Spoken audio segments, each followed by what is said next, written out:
The White Rabbit has finally led us to the return of Bray Wyatt, so we'll get into all the mini details with his return, as well as some theories who can already be connected with Bray Wyatt's new group.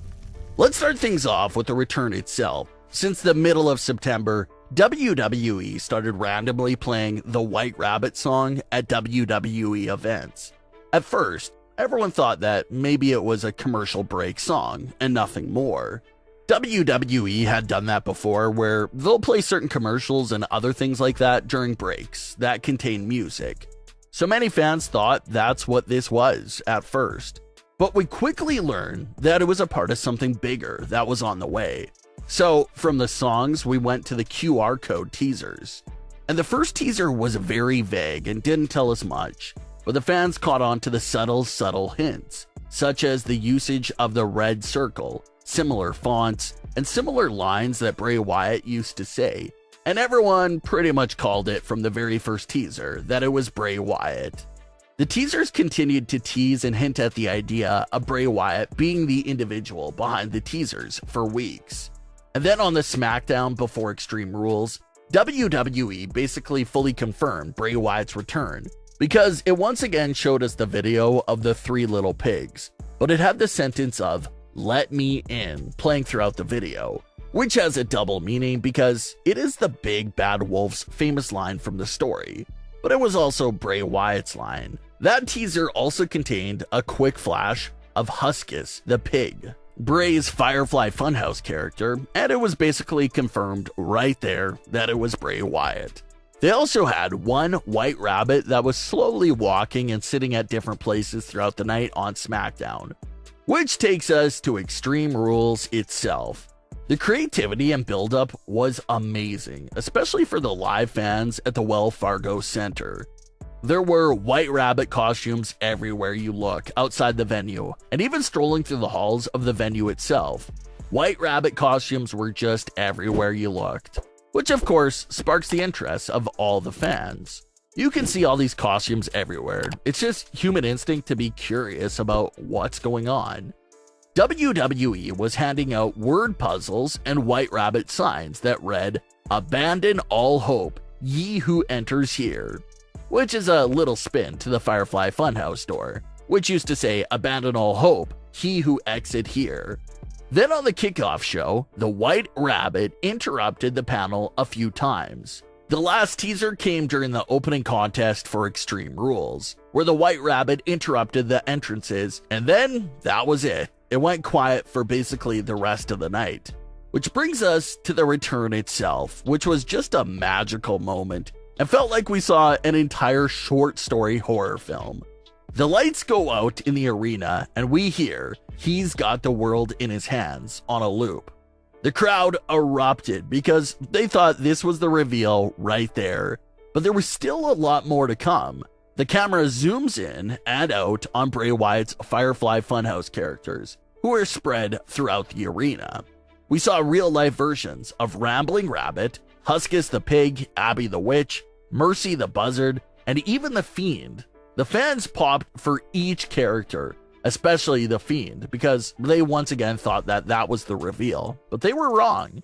We then take a trip back inside the Firefly Funhouse for the first time since April 2021.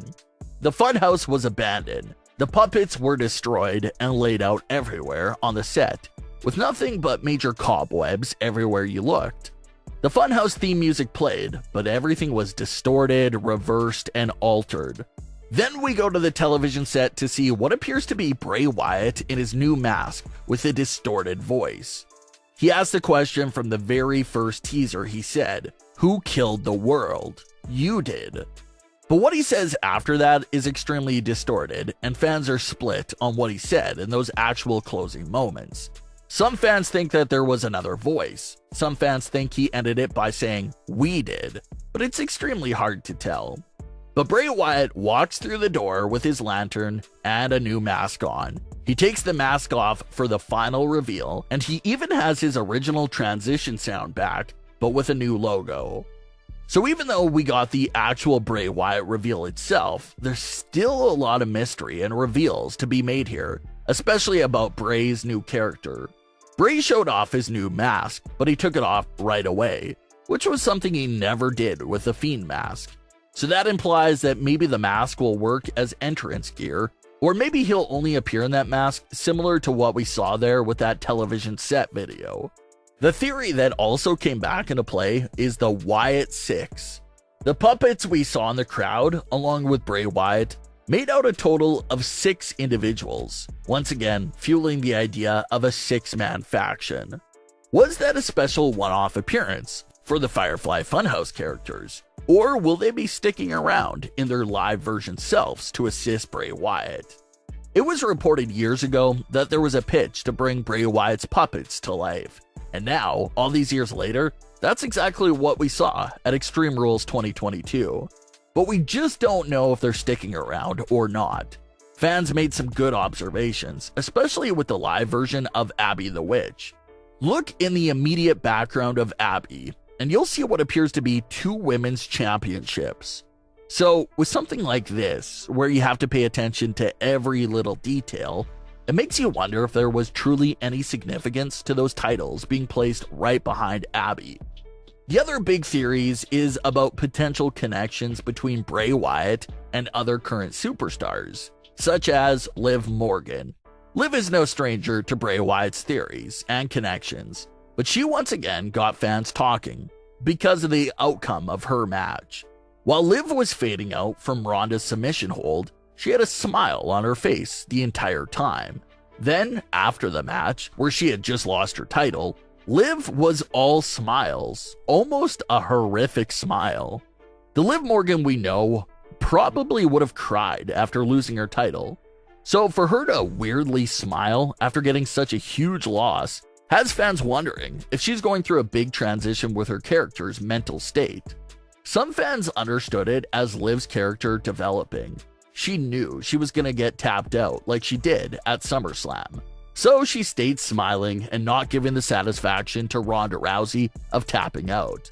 But other fans think it may be Liv slowly going insane, and some fans are even wondering if she could be affiliated with Bray Wyatt.